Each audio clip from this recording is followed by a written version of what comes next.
And the race is on. Ace Conveyance, Townsend, Danori inside, rushing up Sweet Lord Kinara.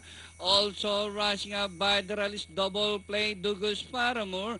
Conqueror on the outside, Butcherer, and entry number 1, Diko Akalain is running at the tail of the field.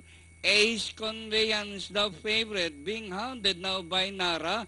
Townsend's running by the double play, Dugus Paramore.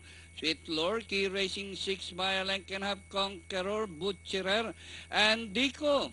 Akalain still running at the back of the pack. Ace Conveyance by 3/4 of a length. And Nara down on the inside. Double play is now running in third by some 2 lengths. Townsend, Sweet Lorky, Dugus Paramore.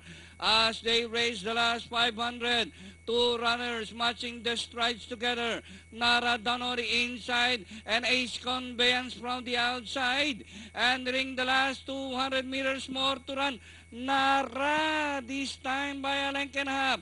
Ace Conveyance once again from the outside and double play. And nearing the finish line, Nara, Ace Conveyance, and finally, the icebreaker, Nara.